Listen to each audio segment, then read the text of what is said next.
Good evening, ladies and germs, and welcome to this is your weekly WWE Monday Night. I was going to say Monday Night Raw, the main event review. I don't wish it was Monday Night Raw review. At least if I was doing a Monday Night Raw review, I would have my beloved friend Dave Coco, but Dave Coco sadly passed. No, I'm joking. Dave Coco's still alive. Okay, if he's dead, I'm going to be so fucking annoyed. No, Coco's MIA at the minute. He's got lots of business obligations or some kind of gimmicks to do, so you can leave him to that. But instead, you got me with your weekly WWE Main Event review. Where the hell did that come from? Where did this show come from? I'm going to be like, in the title, it's PWME Main Event Review, 28th of January, 2016. Where did that come from? It's exactly. Firstly, put in the comments, win, loss, or tie. If you're joining me live for this live podcast, please put in the comments what your opinion of the match was, random questions, or whatever the fuck you want to do. I don't give a fuck. Just make sure you comment, leave a like, and subscribe. KocoSports.net, Process.me, at OK Wrestling on Twitter. Enough of this lollygagging and pussy fucking around. Let's get down to this actually very good edition of Main Event. And straight off the bat, I'm giving this show a win. It was 1 hour long. I'm going to be honest with you. I enjoyed this show more than this week's episode of NXT. That's how good this show was. It was back to the standard main event formula, which is good match, squash, good match. Like the first match went 12 minutes. The main event of main event went 15. The middle one went about 2, 3, 4. But the middle one isn't what's important. It's the opener and the main event. And that's what's great about main event. It goes fucking quick and you get two great matches. So again, main event January 28th, Tampa, Florida, was taped on the 26th before SmackDown. Those lucky people in attendance who got to watch SmackDown as well. Check out my SmackDown review, already done that one. So in our opener, we have Kevin Owens versus Jack Swagger. I'm not going to touch on Kevin Owens' weight because me and Dave Coco are going to do a DK versus LK. It's a brand new series we're going to start bringing to the channel where I give my opinion on something and he'll counter it and it'll be a debate/argument. For instance, with topics that are in mind, Dave Meltzer, Zack Ryder, weight issues. And that's going to be coming in. The first one's going to be weight issues or are you in shape or things like that when it pertains to pro wrestling. That one's going to be coming tonight, so be on the lookout for that. I'm very excited for that. I've got some notes on there. So if you like rants and raves and it just fucking great funny stuff, please check that out. But anyway, so you have Kevin Owens, and I'm going to be honest, I'm going to tilt my cap to him. This man wrestled last weekend, house shows. He wrestled in the Royal Rumble twice on Sunday, both in a brutal last man standing match and then also in the Royal Rumble match itself. He wrestled on Raw against Dolph Ziggler, and then he's wrestling the next night again against Jack Swagger in a 12-minute match on the SmackDown tapings. Boy, credit where credit's due. That takes an athlete. He may not look it, but he must be a great athlete. But fuck me. King, he's on commentary of Rich Brennan. I enjoy his heel commentary because he's basically just spending the whole time ripping on Rich Brennan. It's very entertaining. Owens comes out with a bandaged arm. If I was basing this on a star point, I would knock a star off automatically because he didn't work the arm. No, the arm wasn't worked. It wasn't sold. What was the point of it? And because obviously the initial thought process for me was when Kevin Owens came out, okay, he's like I just said, he was on Raw Rumble twice, house show. People are going to know that. So he's going to come out with a bandaged arm, just look beaten up. And then Swagger's going to work the arm. Nothing happened of it, just a waste of time. The crowd are actually really behind the Swagger and the We the People gimmick. And I don't know why it isn't as over on the main roster on the Raws and SmackDown. I don't know why. The match was good. A match really picked up near the last 6-7 minutes. There was a beautiful close on the floor, and there was a big thud from KO. Swagger then hit the Swagger bomb for 2. Great near fall. The crowd loudly counting along with the 1-2 count. That was really surprising for me, actually. Kevin Owens then hits a back body drop over the top, but instead of Swagger landing on the apron or the floor like everyone else, he lands on the floor and bounces his head off the steps. Looks really good. Owens then hits the cannonball, but then goes for a pop-up powerbomb. Swagger counters that in mid-flight into a victory roll, into a Patriot lock. Owens escapes. Swagger hits a German. Owens hits a beautiful super kick for 2. Owens, after the 4 for 10, finally hits the pop-up powerbomb to get the win. I love this match a lot. Great effort and great work rate. All I want is for the wrestlers to go out there and bust their rear ends off. Jack Swagger went out there, he busted his rear end off. Kevin Owens went out there and busted his big fucking ass off. And I'm going to put hands up. I was very impressed with both men. It looked great. Match went 12 minutes, perfect timing to kick off main event. And I was so shocked. Like, if I was going on a star system, it would be a 2.5, 3-star match. It was a very entertaining match. I thoroughly enjoyed it. And I advise you, if you're a fan of either of these men, to go out of your way to watch it because it was great stuff. And it shocked me. I thought, okay, we're going to get a 6-minute Kevin Owens squash. But instead, dude, you jabra. when you get a text from a real life person in the middle of a show, it's the most aggravating, irritating thing in the world. Right, you jabron, fastpressing.com, IPW.com, Tom Jones's Legend. There you go. So there's your plugs. That's what you came here for. Now you can leave. Okay, that's very, very intriguing, very interesting that when you get a text halfway through a show. I think I might start turning my phone off in the middle of the shows, but then I can't get to the live comments, and make sure to keep the live comments coming. Again, still great match. Like when you look at Swag and you look at Kevin Owens, you look at them and say, "There's no way these two are gonna have a good match. There's just no way." Kevin Owens is a prize fighter. I'm not in shape. Against Swag, who's in shape and a technical worker, you're like, okay, their styles might clash, but it clashed and meshed very well. It's very surprised, very entertained, great wrestling match in a WWE ring. You can't ask for more. Speaking of asking for more, we had the Dudley Boys one more time knocking off the Ascension in a squash match. Nice knowing the Ascension, catch your ass down the line. And I do say on all these shows, the only time the Dudley Boys ever get a win is when the Ascension are on. So when I saw the Ascension come out, I'm like, if this is the Dudleys, I'm just going to skip it. The Dudleys came out, they got the win after the 3D as expected, just to give the Dudleys a payday and just to keep the Ascension there for no reason. Let's get us some live comments if we've got any. Make sure you keep them coming if you have. So we have one person, Ray Mustani. Jesus fucking Christ, Ray Mustani, you absolute imbecilic sack of shit. You are blistering those live comments up. So we got Ray Mustani. I'm done at work and I'm here for my boy. Okay, good man. Also, thank you for doing the comment on the other thing. Where can I watch New Japan? Is another comment he left. You can watch New Japan on if you just type in New Japan World, or I'm pretty sure here's a little secret site that I'll tell you, Ray Mustani, as you asked very politely. Basically, if you go to your Google gimmick and then type in www.entertainment, the number 4, the letter U.cc. They're really quick at uploading indies. They're really quick uploading Japanese stuff like Dragon Gate, Noah, DDT, New Japan. They're really good at stuff like that. But for American indies and UK indies, they're really shit. So if you just want to watch Japanese stuff, I'd go over there. So that's entertainment, number 4, letter U.cc. You didn't hear that from me. Are you reviewing next week, TNA? Oh, for God's sake, this question comes up. Right, and no, I can't. I'm in Birmingham. Tuesday night, I'm in Birmingham. I'm going to go watch Shinedown, so I'll be unable to watch TNA. When I come back on Wednesday, I'm going to be watching NXT and reviewing that, and watching Lucha Underground and reviewing that. And on Thursday, it's SmackDown Main Event. Friday, Indies. So, no, unfortunately, I will not be watching TNA this week. Sorry, it's a damn shame. I look forward to Impact. I said, okay, it's Main Event. No one watches Main Event. No one watches the Main Event review show. So you asked a question, I'll give it to you. In my opinion, I don't think TNA's bad. I don't think TNA's good. I said this to Coco, it's just off air. It's just TNA. Like, there's something, it's lost its nostalgicness for me. It's lost its potential. Like, I look up and down the roster and it's just like, okay, he was in WWE, he was in WWE, he was in WWE, he was in WWE, he was WWE, he was fired from WWE, he was fired from WWE, he was fired. And then you get Bobby Roode, James Storm, Eric Young. That's it. Like, that's the roster in abyss. That's pushing the boat out very much for you, Ray Mustani there. And it's just, I don't hate the show. I just have zero. I have more interest in SmackDown than Impact.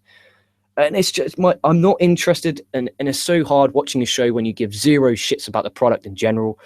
And it's nothing against TNA. And also when you review the show, and I know your answer is going to be just review it as a neutral review, as a reviewer. But if you review it honestly and it's a bad show and you rip it to pieces, the TNA fanboys, and believe me, there is lots of them, they'll unsubscribe because they're like, oh, I came here for my positive TNA review. And then you get the, if it's a good show and I put it over, you have the TNA haters, and believe me, there is hundreds of people out there, no matter how good the show is, will bury the fuck out of it. You're listening to it now, one of them. Yeah. They will say, hey, why are you being so positive about Impact? It's shit. No, that was a good show. So if you're trying to get my drift here, it's so damn difficult. Either way, you lose subscribers. Coco said to me this week, I can dust my hands of Impact. Me personally, he told me I can dust my hand of Impact. He's going to review Impact. He was going to review Lucha Underground. He reviewed Lucha Underground. TNA, fuck off. He also puts, are you doing another podcast after this? I'm waiting for Dave, and we're going to be doing a LK versus DK special on the weight issue, because I have a serious issue when it comes to wrestlers and their weight, and are they in shape? That's going to come up, and that's going to be very entertaining. I do not know what time that is whenever Coco's up. How many people viewed Lucha this week, last week? 44,000 views off the top of my mind. I was 44, 43 or 45, so not a very good number, but again, it's not on a lot of homes. But if you check out how many people actually watched it online illegally, it's high. Do you have an Xbox 360? No, I have a PlayStation 4. Do WWE still do Superstars? Yes, they do Superstars. It's on the WWE Network. It's very boring. And it's basically Raw recaps times 6,000. It's legitimately like that. We'll get onto our main event because I want to get this one done and dusted in the can as quick as possible, as I want to go play my PlayStation 4 now. If I'm going to be honest, no, sorry, I'm professional. I'm keeping this going. Rusev versus Ryback. And I'm going to say this straight up. I'm not really a fan of either men. I'm not a fan of the bigger men, even though I'm against weight. See, this is confusing. See, I think that big men bore me. Small men entertain me. Middle-sized men entertain me. Fat men fuck me off. Like, that's just the way I look at pro wrestling as, hey, look, they are paid professional athletes. You are an athlete. You are Kevin Owens, you are an athlete. Baron Corbin, you are an athlete. Samoa Joe, you're an athlete. Come on. Even Sami Zayn's starting to get a bit of a belly in him. Come on. You're professionally paid athletes. It's ridiculous. It's insane. If I got paid as much as they get paid to be in shape, I'd be so fucking ripped, I'll be fucking touching the sky. It's just, come on. It's not difficult to go to the gym. It's really not. Jesus Christ. And we've got two big men here in great physical condition. So Rusev, in my opinion, I prefer Rusev over Ryback because he's got that good blend. He has a good bit of agility in him, but then Ryback connects with the crowd a bit more. And I'm going to be honest, these men fucking bust their ass off. I mean, both men hit the ropes, duck several times. Ryback with a running crossbody, wherever the fuck that came from. I'm just there like, what the fuck? Like, just imagine this. You're at the start, you're expecting a really slow, methodical pace, and then boom, they just start colliding. There's no colonnade by time. It's just hitting the ropes, drop down, leapfrog, fucking spinning heel kick. Well, unbelievable. And then Ryback then runs halfway around the ring, straight into a super kick from Rusev. Rusev then starts working the left hand. Ryback, as he's down, starts slapping the canvas with his right hand, shouts, "Damn my hand." That, ladies and germs, is called in-ring psychology, something WWE does not know exists. But WWE's not pro wrestling, but maybe Main Event is. Main Event's that little bit of hope for us pro wrestling fans. We are going to get a pro wrestling show. Ryback does his comeback. He hits a drop kick off the second rope. And then after he shakes his left hand, he's there like, oh, shit, my hand. What the? I'm like, what? Ryback, where have you been my whole life? Like this? If you're like this every week on Main Event, when you get a Raw, I might cheer for you. You know, I was shocked. I was verklempt. I was emotionally speechless. I was like, where's this Ryback been for the past 5 years? If this is the Ryback who was there in 2012 in the cell with Punk, he could have won the damn belt. But he didn't. They have a double clothesline spot where both men are down until the 10 count. Ryback then goes for a power slam, but Rusev pushes him into the ropes into a spinning heel kick, which is so athletic for a guy his size. Ryback goes for a meat hook clothesline, then Rusev in midair hits a super kick, but then he pendulums back off the ropes and hits another meat hook clothesline. Both men are down, they're exhausted, rightly so. Lana then from behind the ref's back slaps Ryback. Rusev goes for the quick roll-up win after that for 2. Ryback super kick for 2. Ryback, I said that right, Ryback with a decent super kick for 2. Rusev then with the super kick and an accolade to get the win. This was an incredible match, and they did it the old spot where Ryback passed out, so they're protecting him booking-wise. They even used the ref. They use the ref is there to enhance the story. The ref is there to make the heel worse. For instance, the referee had his back turned. Lana went up, slap. Not only are you getting heel heat on Lana, you're getting sympathy for Ryback, and you're getting heat on Rusev for distracting the ref. It's not brain surgeon things. Any imbecilic Nimrod could come up with this, but good job. Again, they kept Ryback looking strong, so he only passed out. He didn't tap. Rusev needed this win. He hasn't won in a while. This was non-stop, working hard for 15 minutes. It was great, entertaining pro wrestling done right. If you go on the star system, this is a 3-star, 3.25 star. It was very entertaining. I was sports entertained for nearly an hour. I enjoyed WWE's content, and it's been a long time since that's happened to me personally, because it's fucking been shit recently. Actually, that's a lie. I enjoyed Rumble. I enjoyed parts of Monday Night Raw. Going to go some live comments, and then we're going to end this bad boy. I'll be there and be prepared for my questions. That's from Raymond Stanley. He also puts, in my opinion, TNA is still watchable and better than SmackDown, but I agree it has lost lots of its credibility. Yeah, and SmackDown actually recently has turned into the sports show of the week. Like, you have Main Event of SmackDown, which is the sportier for the wrestling fans, and you have Raw, which is a sports entertainment for the TV viewers. Okay, so the TV viewers, so the TV viewers are the people who watch Monday Night Raw. So when the casual TV viewers tune into Raw, they expect to see pro wrestlers. When they expect to see pro wrestlers, they expect to see athletes in top-notch condition. Jesus wept. Like, look at The Walking Dead. Okay, The Walking Dead's an example. Okay, it has 19 million viewers per week. I would say 1 million of them are diehard zombie fans. The other 18 million are just TV viewers who get attached to characters, who have emotional attachment to these characters and want the characters to be telling a good story. Monday Night Raw is the same. I would say 1 million, 2 million of them are hardcore wrestling fans. The other 1.5 million are just casual viewers flicking through the TV, trying to find something to watch. They click the TV on, there's Kevin Owens making his entrance. And they're like, what? He's just walking slowly. He's got a massive gut. Okay. Yeah, I'm turning back to Walking Dead or whatever the fuck they were watching. Like, that's what it comes down to me. And I'm sorry to go on rants about Kevin Owens because I love Kevin Owens to pieces, but his weight pisses me off. Simple as that. What time is it in Japan right now? I don't have a clue. Must be like 9, 10 a.m. maybe. I'm not sure. You should get a call line. It would be so fun. Yeah, I've had that a lot. Well, me and Dave have had that a lot about getting a call line in for the show. It could be very interesting. It really could be.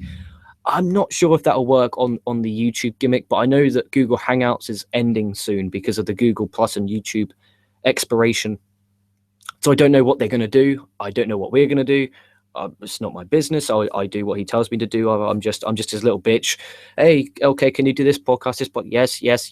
Can I have a social life? No, I'm joking. Coco doesn't mind if I just do one show a day. I just want to get as many shows done in the can as possible so that I can have time off. Like for instance, Tuesday I won't be doing a show because I'm in Birmingham for Shinedown. Thursday I'm going to get drunk at the Southampton gimmick at the Hobbit. It's going to be a great time. Wish I didn't say that in case any of you imbecilic nimrods who live near Southampton come and fucking rape me or molest me or any of the above. So I've got 2 days off coming up, which I'm actually excited for. What day is it? Sunday. Tomorrow it's Monday. It's Monday Night Raw review. Also PWME news, which is every single day, no questions asked. Tuesday I won't be reviewing. Wednesday NXT Lucha Underground reviews. Thursday you've got me not participating in any shows because I'll be off my face. Then Friday I'll be main event, SmackDown, and Friday back to normal.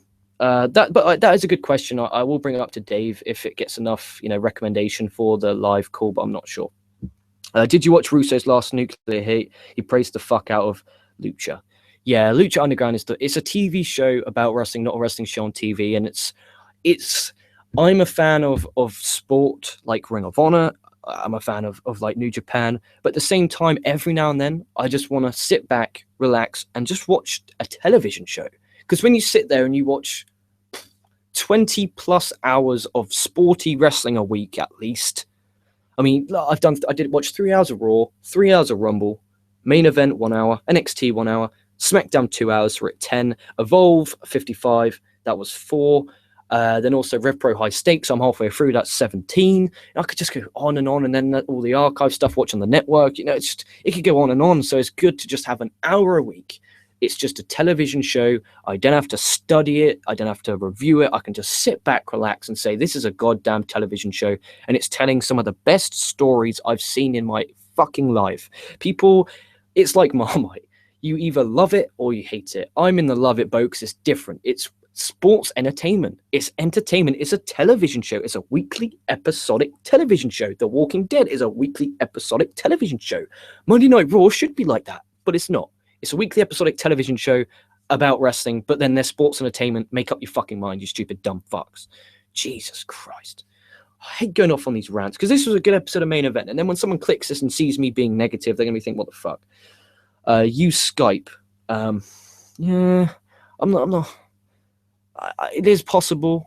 I don't know about the Skype. I don't even think I own a Skype account. That's going to sound really lame, but I just don't own a Skype account. Like if I talk to Coco off air, I'll be on the Hangouts because you can do Hangouts that aren't on air. Oh, fuck. That's not what. I enjoy your shows, LK. Keep it coming. Yeah, thank you. Wow. Not text that I was expecting to get, but we'll move on. Like, comment, subscribe, KocoSports.net, ProWrestling.me. Stay safe, stay well. This has been LK. I'm sorry about the weird ending. Let's go on a question. Hopefully you got a question. I'm sorry about that weird ending there. I just got a text from a person I wasn't expecting to get a text from, but I'm happy that the person texted me. So we got 3 likes, 0 dislikes. I'll take that. There we go. What's your prediction on who AJ Styles will possibly face on both Raw and SmackDown? I don't know about Raw or SmackDown. I predict that at Fastlane we'll get Kevin Owens versus AJ Styles, or I want Kevin Owens versus AJ Styles, have AJ Styles get the win after the match, Kevin Owens go to beat him down and then go for the powerbomb onto the apron. And then Sami Zayn's music hits. Sami Zayn then starts brawling with Kevin Owens, leading to Kevin Owens versus Sami Zayn at WrestleMania. AJ Styles can beat Taker, get credibility, but that won't happen. I think AJ shouldn't be on Raw every week. I think he should. He might not be there for very long, so just get him there as much as possible. And he's got a lot of hype on him, and if you promote his match, I know WWE don't do this, they're more of a presenting type, but if you promote it, then maybe people will watch. How about that? And Raw this week, they promoted the fuck out of that limo. The first 2 hours were past 4 million. Once the limo went, once the promotion of the main event was bare none, there wasn't none, it went down to 3.5. It's a proof in the pudding. If you promote something, people are going to stick around and watch. If you just present them with something, they're not. Jesus, like, comment, subscribe. KocoSports.net, that's KocoSports.net. It's where the world goes to kick our show for combat sports, and above all, where it's okay to be a passionate fan. And I'm a passionate fan of this main event because I really enjoyed it. So check out the main event however you can. Leave a comment in the just fucking comments. Like, subscribe. I'm tired. Catch your ass down the line.